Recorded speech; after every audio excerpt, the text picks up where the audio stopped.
నమస్తే welcome to super fast news నేను మహేశ్వరి నేను హిమబిందు. ఉమ్మడి ఆంధ్రప్రదేశ్లో అభివృద్ధి సంక్షేమ కార్యక్రమాలను సమానంగా తీసుకెళ్లారు మహానేత వైఎస్ రాజశేఖర రెడ్డి.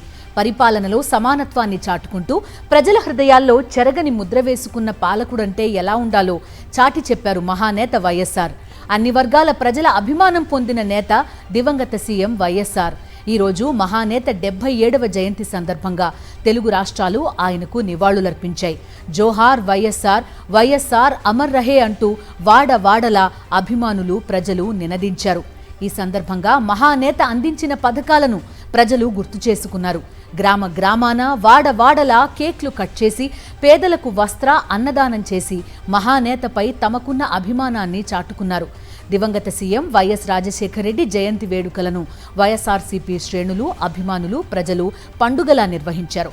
తెలంగాణ, ఢిల్లీ సహా వివిధ రాష్ట్రాల్లో మహానేతకు ఘనంగా నివాళులర్పించారు.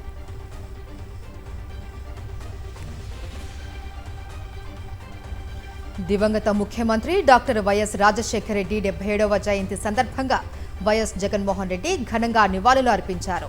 ఇడుపులపాయలోని వైఎస్ఆర్ ఘాట్ వద్ద మహానేతను స్మరిస్తూ వైఎస్ జగన్ కుటుంబ సభ్యులతో కలిసి ప్రత్యేక ప్రార్థనల్లో పాల్గొన్నారు. తండ్రి విగ్రహానికి పూలమాల వేసి స్మరించుకున్నారు. వైఎస్ విజయమ్మ, వైఎస్ భారతి కుటుంబ సభ్యులు, కడప ఎంపీ అవినాష్ రెడ్డి సహా వైఎస్ఆర్సీపీ ప్రజాప్రతినిధులు, కార్యకర్తలు, అభిమానులు పెద్ద సంఖ్యలో పాల్గొన్నారు. రాష్ట్ర వ్యాప్తంగా అన్ని జిల్లాల నుంచి వైఎస్ఆర్సీపీ నాయకులు ఇడుపులపాయలోని వైఎస్ఆర్ ఘాట్ వద్దకు చేరుకొని మహానేతకు నివాళులు అర్పించారు. ఉమ్మడి ఆంధ్రప్రదేశ్ ముఖ్యమంత్రిగా వైఎస్ఆర్ చేసిన సేవలు, అభివృద్ధి, సంక్షేమ పథకాలను గుర్తు చేసుకున్నారు. పేదల సంక్షేమం, రైతుల అభ్యున్నతి, ఆరోగ్య సేవలు, విద్యా అవకాశాలు, సాగునీటి ప్రాజెక్టులు, ఇతర రంగాలలో మహానేత డాక్టర్ వైఎస్ఆర్ చేసిన సేవలు చిరస్మరణీయమని వైఎస్ఆర్సీపీ నేతలు కొనియాడారు. ప్రజల కోసం ఆలోచించిన నాయకుడిగా, ప్రజల హృదయాలలో నిలిచిన మహానేతగా వైఎస్ఆర్ ఎప్పటికీ స్ఫూర్తిదాయకుడు అన్నారు.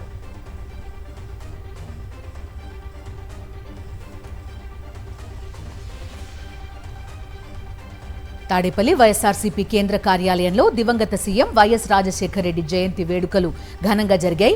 ఈ సందర్భంగా వైఎస్ఆర్ విగ్రహానికి పూలమాల వేసి నివాళులర్పించారు party state coordinator Sajjala Ramakrishna Reddy. కార్యక్రమంలో వైఎస్ఆర్సీపీ ముఖ్య నేతలు, కార్యకర్తలు పాల్గొన్నారు. దివంగత సీఎం వైఎస్ఆర్ సాంగ్ ను రిలీజ్ చేశారు. వైఎస్ఆర్ లాంటి మహానేతను ఈ ప్రపంచం ఎన్నటికీ మర్చిపోదు అన్నారు వైఎస్ఆర్సీపీ స్టేట్ కోఆర్డినేటర్ సజ్జల రామకృష్ణారెడ్డి. కులాలు, మతాలు, పార్టీలు అనే తేడా లేకుండా అన్ని వర్గాలకు సమన్యాయం అందించిన ఘనత వైఎస్ఆర్కే దక్కుతుంది అన్నారు. అందుకే కోట్లాది మంది గుండెల్లో రాజశేఖర్ రెడ్డి నిలిచిపోయారు అన్నారు. కలిసి పనిచేసిన వాళ్లతో పాటు ఒక్కసారి కలిసినప్పటికీ జీవితమంతా గుర్తుపెట్టుకునేలాంటి జ్ఞాపకాలు ఆయన ఇచ్చారు. ఆయన పెట్టిన ఆరోగ్యశ్రీ ద్వారా అయితేమి, ఫీజు రీయింబర్స్మెంట్ స్కీమ్ ద్వారా అయితేమి, అలాగే రుణమాఫీ కావచ్చు, అలాగే ఉచిత కరెంటు కావచ్చు, ఏవైతే బహుశా అంతకుముందు ఎవరు ఆలోచించనివి ప్రతి ఒక్కరికి ప్రత్యక్షంగా కాకపోయినా పరోక్షంగా ఈయన ఇది పెట్టకపోతే మా జీవితాలు ఎట్లున్నాయి అనుకునేట్టు కోట్ల మంది జీవితాల్లో వెలుగు కూడా ప్రసాదించారు. దివంగత ముఖ్యమంత్రి డాక్టర్ వైఎస్ రాజశేఖర రెడ్డికి నివాళులర్పించారు సీఎం రేవంత్ రెడ్డి. జూబ్లీహిల్స్లోని ఆయన నివాసంలో మంత్రి కోమటిరెడ్డి వెంకటరెడ్డి, ఎంపీ రఘువీర్ రెడ్డి, ఎమ్మెల్యే రాజ్ ఠాకూర్తో కలిసి వైఎస్ఆర్ చిత్రపటానికి పూలమాల వేసి నివాళులర్పించారు. రాజశేఖర రెడ్డి ప్రవేశపెట్టిన సంక్షేమ పథకాలు ప్రతి ఒక్కరి గుండెల్లో ఎప్పటికీ ఉంటాయన్నారు రేవంత్ రెడ్డి. ఆయన నిరుపేదలకు అందించిన సేవలు, చూపిన సంక్షేమ బాట ఎప్పటికీ చిరస్మరణీయమని కొనియాడారు. ప్రజలకు స్ఫూర్తి అందించిన గొప్ప నాయకుడు వైఎస్ రాజశేఖర రెడ్డి అన్నారు తెలంగాణ శాసనసభ వ్యవహారాల శాఖ మంత్రి శ్రీధర్ బాబు. ఉచిత విద్యుత్తో ప్రతి రైతు వైఎస్ఆర్ను స్మరించుకుంటున్నారు అన్నారు. రాజశేఖర రెడ్డి గొప్ప ఆలోచనల్లో హైదరాబాద్ మెట్రో ఒకటి అని, ఆయన ఆలోచన స్ఫూర్తిని ముందుకు తీసుకెళ్తాము అన్నారు. గాంధీ భవన్లో నిర్వహించిన వైఎస్ఆర్ జయంతి వేడుకల్లో మంత్రులు వివేక్, అజారుద్దీన్, సీనియర్ నేత కేవీపీ రామచంద్రరావుతో కలిసి పాల్గొన్నారు శ్రీధర్ బాబు. రాజశేఖర రెడ్డి చిత్రపటానికి నివాళులు అర్పించి దుస్తులు పంపిణీ చేశారు కాంగ్రెస్ నేతలు.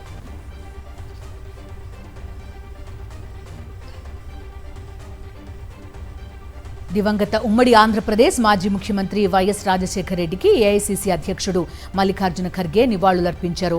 వైఎస్ఆర్ విజన్ ఉన్న లీడర్ అని ట్వీట్ చేశారు. ప్రజల సంక్షేమం, అభివృద్ధి కోసం తన జీవితాన్ని అంకితం చేశారని గుర్తు చేసుకున్నారు. మల్లికార్జున ఖర్గే రైతులు, పేదలు, అణగారిన వర్గాల కోసం ఆయన పనిచేశారన్నారు. మహానేత దివంగత వైఎస్ రాజశేఖర రెడ్డి 77వ జయంతి సందర్భంగా కాంగ్రెస్ నేత రాహుల్ గాంధీ ఎక్స్ వేదికగా స్మరించుకున్నారు. వైఎస్ఆర్ నిజమైన రాజనీతిజ్ఞుడు అని, ప్రజా సంక్షేమం కోసం చిత్తశుద్ధితో ఎందరో జీవితాలలో వెలుగులు నింపారు అని గుర్తు చేశారు. వైఎస్ఆర్ చేసిన సేవలు ఎప్పటికీ చిరస్మరణీయమో అన్నారు రాహుల్ గాంధీ.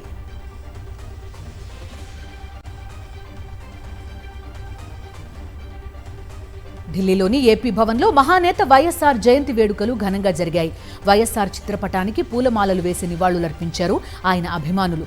పేదల కోసం వైఎస్ఆర్ ప్రవేశపెట్టిన పథకాలు, వాటి ద్వారా లబ్ధి పొందిన క్రమాన్ని వారు గుర్తు చేసుకున్నారు. ఆరోగ్యశ్రీతో పేదలకు కార్పొరేట్ వైద్యం అందించిన ఘనత వైఎస్ఆర్దేనని చెప్పారు. లక్షల్లో రుణమాఫీ చేసి రైతు బాంధవుడిగా వైఎస్ఆర్ అన్నదాతల గుండెల్లో చిరస్థాయిగా నిలిచిపోయారని కొనియాడారు.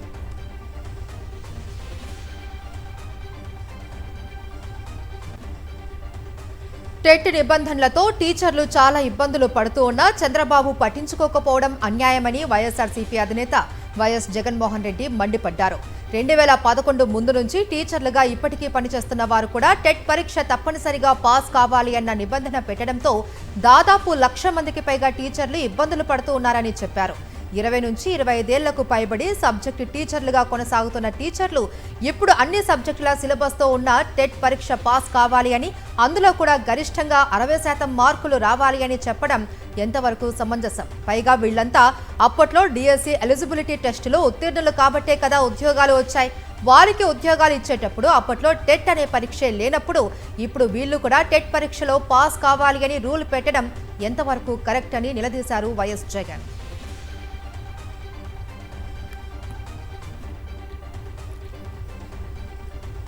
ప్రశ్న రావణ్ అరెస్టుపై మాజీ మంత్రి కొడాలి నాని సంచలన వ్యాఖ్యలు చేశారు. ప్రశ్న రావణ్ టీడీపీ మద్దతుదారుడేనని స్పష్టం చేశారు. చంద్రబాబు, లోకేష్ బాలకృష్ణకు అనుకూలంగా పనిచేస్తున్నాడని చెప్పారు. అందుకే టీడీపీ నేతల గురించి ఒక్క మాట కూడా మాట్లాడడని, రావణ్పై టీడీపీ నేతలు ఎక్కడా కేసు పెట్టలేదన్నారు. పవన్ను ప్రశ్నించాడనే రావణ్ని అరెస్ట్ చేశారని, ఎల్లో మీడియా వైఎస్ఆర్సీపీపై రుద్దే ప్రయత్నం చేస్తోందని మండిపడ్డారు. తెలుగుదేశం పార్టీ వాళ్ళు ఎక్కడ కేసులు పెట్టలే అతని మీద. తెలుగుదేశం పార్టీ వాళ్ళు ఎక్కడ కూడా పోలీస్ స్టేషన్కి వెళ్ళి దాడులు చేయలే. తెలుగుదేశం పార్టీ ఎక్కడ కూడా అతని గురించి కానీ, అతను సోషల్ మీడియాలో కానీ రావణ్ చెడ్డవాడనో లేకపోతే అతని గురించి ఎక్కడ కూడా విమర్శలు చేయట్లా. ఎవరయ్యే చేసేదంటే తెలుగుదేశం పార్టీకి సంబంధించినటువంటి పేటీఎం బ్యాచ్ మీడియా, ఏది ఏబిఎన్, TV5, మహా న్యూస్, అదేవిధంగా యూట్యూబ్ ఛానల్స్ కొన్ని ఉన్నాయి తెలుగుదేశం పార్టీకి, అవి చేస్తున్నాయి. తెలుగుదేశం పార్టీ అనుకూలం మీడియా అతని మీద వీడియోలు రిలీజ్ చేసి అతను ఏదో రకరకాలైనటువంటి కార్యక్రమాల్లో పాల్గొన్నాడని చెప్పి తప్పుడు వార్తల్ని వండి వార్చి అదేమంటే వైఎస్ఆర్ కాంగ్రెస్ పార్టీకి రుద్దే ప్రయత్నం చేస్తుంది. దీంట్లో రావణ్ అనేటువంటి వ్యక్తి తెలుగుదేశం పార్టీకి, లోకేష్కి, బాలకృష్ణకి, చంద్రబాబుకి కూడా అనుకూలంగా ఉంటాడు. ఎక్కడ ఒక మాట కూడా మాట్లాడు. కాబట్టి తెలుగుదేశం పార్టీ కాముగా ఉంది. వీళ్ళందరూ కూడా అతని మీద మరి దాడి చేసేటువంటి కార్యక్రమం. టీటీడీలో జరుగుతున్న అక్రమాలను మరోసారి బట్టబయలు చేశారు టీటీడీ మాజీ చైర్మన్ భూమన కరుణాకర్ రెడ్డి. టీటీడీ వసతి గదుల వ్యవహారంలో భారీ లోపాలు ఉన్నాయన్నారు. టీటీడీ విజిలెన్స్ వ్యవస్థలో జవాబుదారీతనం లేదు అని, నిబంధనలకు విరుద్ధంగా అధిక ధరలకు వసతి గదులను కేటాయిస్తున్నారని ఆరోపించారు. అగోడా యాప్లో అధిక ధరలకు టీటీడీ వసతి గదులు పెట్టారు అని, 1,000 రూపాయలు విలువ చేసే రూమ్లను 18,000కు అమ్ముతూ ఉన్నారని సాక్ష్యాధారాలతో సహా బయటపెట్టారు. నకిలీ యాప్ల ద్వారా భక్తులు మోసపోతూ ఉన్నారని మండిపడ్డారు భూమన కరుణాకర్ రెడ్డి. అగోడా యాప్ దాంట్లో టీటీడీలో అంటే తిరుమల తిరుపతి దేవస్థానంలో, తిరుమల క్షేత్రంలో పాంచజన్యము, అలాగే వికాస్ గెస్ట్ హౌస్, వికాస్ మరియు మరో ఆదిత్య బిర్లా అన్నటువంటి గెస్ట్ హౌస్లు, మామూలుగా పాంచజన్యం అన్నటువంటి గెస్ట్ హౌస్లో 1,500 రూపాయల లోపే వచ్చేటువంటి రూమును 18,000 రూపాయలు. ఒకసారి చూపించమా. ఏ రకంగా దోపిడీ కొనసాగుతున్నది, వాళ్ళకి హక్కే లేదు. ఆ రూమ్ రెంట్ అంట 20,700 రూపాయలైతే 18,000కే ఇస్తున్నామని చెప్తున్నారు. ఈ అగోడా యాప్ లో ఉన్నటువంటిది online portal mobile app నడుపుతున్నటువంటి Aguada అనేటువంటి అంతర్జాతీయ సంస్థ చేస్తున్నటువంటి మోసం. ఈ అగోడాలో ఎందువల్లంటే చాలా పేరు ప్రఖ్యాతులు కలిగినటువంటి సంస్థ, కొన్ని వేల మంది తద్వారా రూములు బుక్ చేసుకొని మోసపోతున్నారు. ఇలాంటి కల్తీ వెబ్సైట్లు, నకిలీ వెబ్సైట్లు ఎన్నో ఉంటే వాటిల్ని టీటీడీ విజిలెన్స్ ఏమాత్రము పట్టించుకోవటం లేదు. ఇంత పచ్చి మోసం చేస్తుంటే ఏం చేస్తున్నారు మీ విజిలెన్స్ వ్యవస్థ? నిద్రపోతుందా? ఈ రాష్ట్ర ప్రభుత్వం నిద్రపోతుందా? ఇంతకంటే దుర్మార్గం మరొకటి ఉందా? ఇప్పటికి ఎన్ని వందల కోట్ల రూపాయలు ఈ రకంగా నష్టపోయారో, ఎన్ని వెబ్సైట్లలో ఈ రకమైనటువంటి తతంగం జరుగుతున్నది. ఆ రోజున మేము అధికారంలో ఉన్నప్పుడు ఇట్లాంటి నకిలీ వెబ్సైట్లను, ఫేక్ వెబ్సైట్లను 48ని పట్టుకున్నాం. 1, 2 కాదు. మా ప్రభుత్వంలో జగన్మోహన్ రెడ్డి గారు 48 ఫేక్ అకౌంట్లని ఈ రకంగా ఆపటం జరిగింది, వెబ్సైట్లని.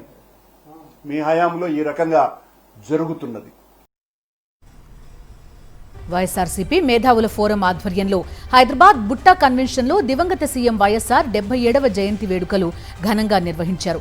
వైఎస్ఆర్ జయంతి సందర్భంగా ఆయన ప్రవేశపెట్టిన సంక్షేమ పథకాల ద్వారా లబ్ధి పొందిన వారితో ఆత్మీయ సమ్మేళనం నిర్వహించారు. కార్యక్రమంలో వైఎస్ఆర్సీపీ మేధావుల ఫోరం అధ్యక్షులు వై ఈశ్వర్ ప్రసాద్ రెడ్డి, శాంతా బయోటెక్ వ్యవస్థాపకులు వరప్రసాద్ రెడ్డి, మాజీ ఎమ్మెల్యేలు శిల్పా చక్రపాణి రెడ్డి, హఫీజ్ ఖాన్, ఎమ్మెల్సీ గోరెటి ఎంకన్న, మాజీ ఎమ్మెల్సీ జూపూడి ప్రభాకర్ పాల్గొన్నారు. ఆరోగ్యశ్రీ, 108 అంబులెన్స్, ఫీజు రియంబర్స్మెంట్, ఉచిత విద్యుత్, జలయజ్ఞం వంటి ఎన్నో చరిత్రాత్మక సంక్షేమ పథకాల లబ్ధిదారులు, వైఎస్ఆర్సీపీ నేతలు కార్యక్రమానికి హాజరయ్యారు. ఈ సందర్భంగా వైఎస్ రాజశేఖర రెడ్డితో ఉన్న అనుబంధాన్ని పలువురు నేతలు గుర్తు చేసుకున్నారు. విశాఖ ఫిషింగ్ హార్బర్లో మత్స్యకారులు మంత్రి కొల్లు రవీంద్రను అడ్డుకున్నారు. దీంతో బాధిత మహిళలను పోలీసులు లాగిపడేశారు. పోలీసుల సాయంతో అక్కడి నుంచి జారుకున్నారు మంత్రి కొల్లు రవీంద్ర. డిప్యూటీ సీఎం పవన్ కళ్యాణ్ ఎక్కడున్నారు అంటూ నిలదీశారు మత్స్యకారులు. 6 మత్స్యకారులు గల్లంతైతే పవన్ ఎందుకు రాలేదని ప్రశ్నించారు. గంగపుత్రుల గురించి గొప్ప మాటలు చెప్పిన పవన్ ఏమయ్యారు అని మండిపడుతున్నారు.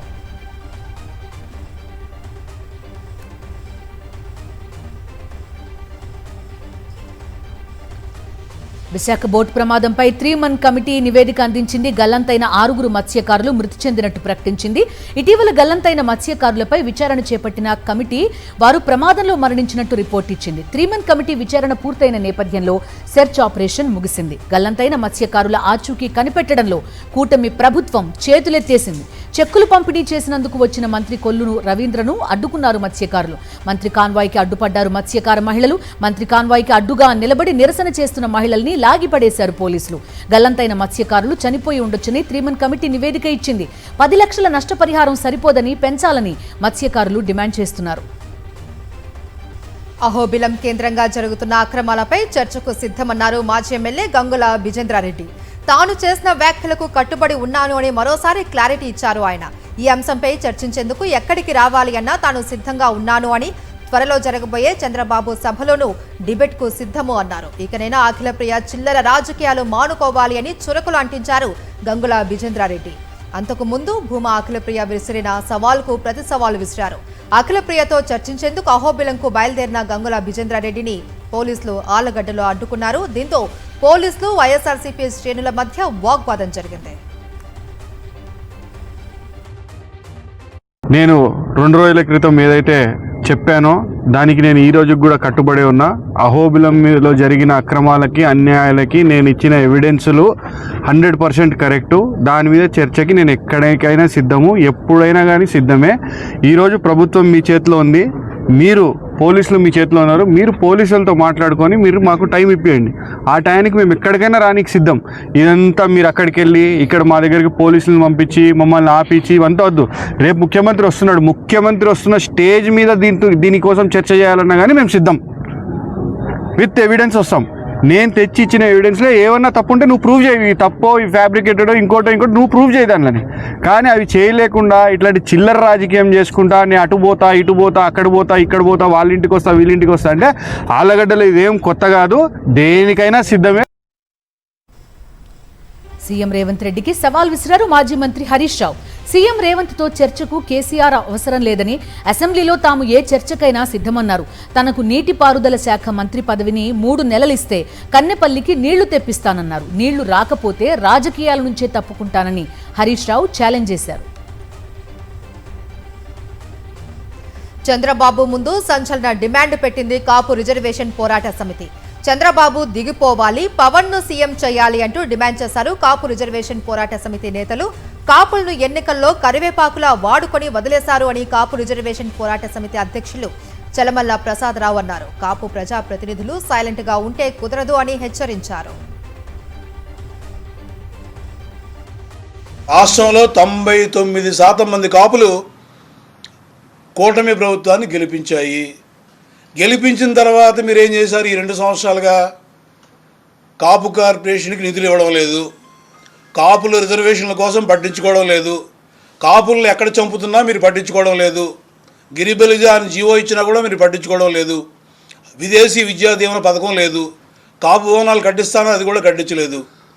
సరే, మీరు ఇప్పుడు మీరు అనుకున్న విధంగా మీ కూటమి ప్రభుత్వాన్ని మీరు గెలిపించిన తర్వాత కొన్ని వేల కోట్లతో మీరు రాజధాని నిర్మిస్తున్నారు. మరి కాపులకి ఎందుకు మీరు ఇంత విధంగా తొక్కు పెడుతున్నారన్న విషయం మాకు అర్థం కాలే.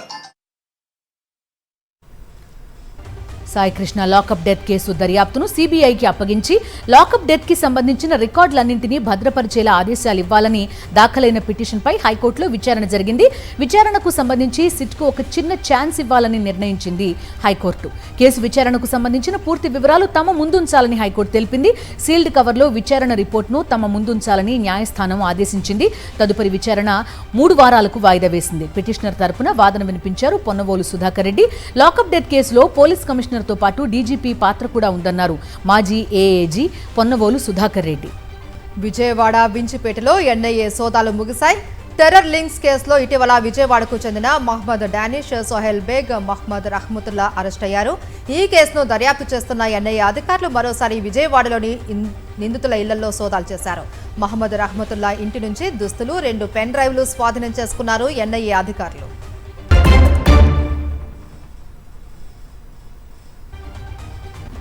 పశ్చిమ బెంగాల్లో తృణమూల్ కాంగ్రెస్ కు ఈడీ గట్టి షాక్ ఇచ్చింది. మనీ లాండరింగ్ నిరోధక చట్టం కింద ఆ పార్టీకి చెందిన 3 బ్యాంకు ఖాతాలను ఈడీ సీజ్ చేసింది. ఈ ఖాతాలలో సుమారు 440 కోట్ల నిధులు ఉన్నట్లు అధికారులు వెల్లడించారు.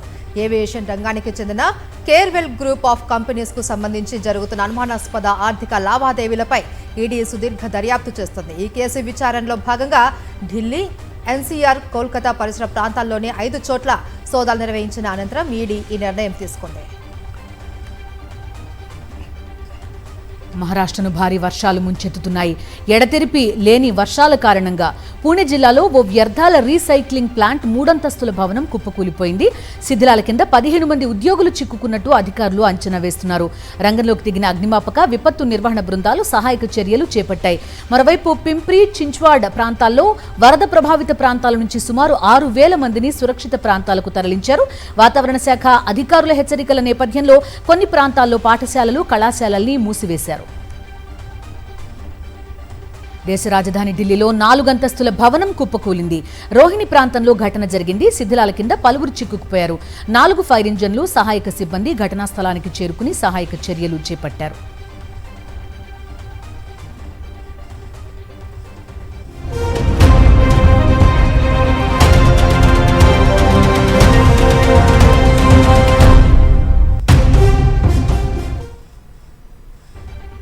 అంతర్జాతీయ వార్తలు చూద్దాం. ఇండోనేషియా టూర్ ముగించుకొని ఆస్ట్రేలియాలో అడుగుపెట్టారు ప్రధాని నరేంద్ర మోదీ. ప్రత్యేక విమానంలో మెల్బోర్న్ నగరానికి చేరుకోగా అక్కడి అధికారులు మోదీకి ఘనంగా స్వాగతం పలికారు. అనంతరం ప్రవాస భారతీయులను కలిశారు మోదీ. భారత్ ఆస్ట్రేలియా ద్వైపాక్షిక సంబంధాలపై ఆస్ట్రేలియా ప్రధాని ఆల్బనీస్తో సమావేశం కానున్నారు. ఇరు దేశాల సీఈఓల ఫోరంలో పాల్గొని అగ్రశ్రేణి వ్యాపారులను ఉద్దేశించి సమావేశంలో ప్రసంగించనున్నారు మోదీ. అమెరికా ఇరాన్ల పరస్పర దాడులతో హార్మోజ్ జలసంధిలో మళ్లీ ఉద్రిక్త పరిస్థితులు నెలకొన్నాయి. ఈ క్రమంలో ఒమన్ కారిడార్ నుంచి వెళ్తున్న ఓ భారత చమురు ట్యాంకర్ను ఇరాన్ భద్రతా దళాలు వెనక్కి పంపించినట్లు తెలిసింది. అమెరికా పర్యవేక్షణలోని ఒమన్ కారిడార్ కాకుండా హార్మోజ్ జలసంధిలో తాము నిర్దేశించిన మార్గాన్ని వినియోగించుకోవాలి అని ఐఆర్జీసీ సూచించినట్లు తెలుస్తోంది. అయితే ప్రస్తుతం జలసంధిలో భారత్కు చెందిన 9 ట్యాంకర్లు చిక్కుకున్నాయని, వాటిలో 198 మంది నావికులు ఉన్నట్లు అధికారులు అంచనా వేస్తున్నారు. భారత్ కెనడా మధ్య దౌత్య దూరానికి దారితీసిన ఖలిస్తానీ ఉగ్రవాది హర్దీప్ సింగ్ నిజ్జర్ హత్య కేసులో కీలక పరిణామం. ఈ కేసులో భారత అధికారుల ప్రమేయం ఉన్నట్టు ఎలాంటి ఆధారాలు లేవని కెనడా పోలీసులు ప్రకటించారు. దీంతో నాటి కెనడా ప్రధాని ట్రూడో చేసిన ఆరోపణలు తప్పుగా తేలాయి. మరోవైపు గ్యాంగ్స్టర్ లారెన్స్ బిష్నోయ్, అతడి సహచరుడు గోల్డీ బ్రార్ పై అమెరికాలో కేసు నమోదైంది. నిజ్జర్ని హత్య చేయాలని వారి నుంచి ఆదేశాలు అందాయని అమెరికా దర్యాప్తు అధికారులు ఛార్జ్షీట్లో పేర్కొన్నారు. FBI చేపట్టిన ఆపరేషన్ హాల్బార్లో ఈ కీలక విషయాలు వెలుగులోకి వచ్చాయని పేర్కొన్నారు.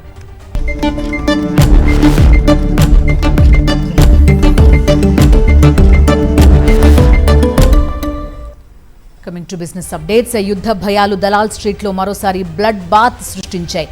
అమెరికా అధ్యక్షుడు డొనాల్డ్ ట్రంప్ చేసిన ప్రకటనతో ప్రపంచ మార్కెట్లలో భయాందోళనలు నెలకొనగా దేశీయ ఇండెక్స్లు భారీగా కుప్పకూలిపోయాయి. సెన్సెక్స్ 1677 పాయింట్లు, నిఫ్టీ 516 పాయింట్లు కోల్పోయాయి. ఇన్వెస్టర్ల సంపద ఒక్క రోజులోనే దాదాపు 8 లక్షల కోట్లు ఆవిరైంది. మార్కెట్ పతనంతో దాదాపు అన్ని రంగాల షేర్లు నష్టాల్లో ముగిశాయి. ఇవి సూపర్ ఫాస్ట్ న్యూస్ అప్డేట్స్. ఒకవైపు వర్షాభావం, కరువు పరిస్థితులు, మరి కూటమి ప్రభుత్వం రైతులకు ఏం చేయబోతోంది? మ్యాగజైన్ స్టోరీలో చూద్దాం. Stay tuned.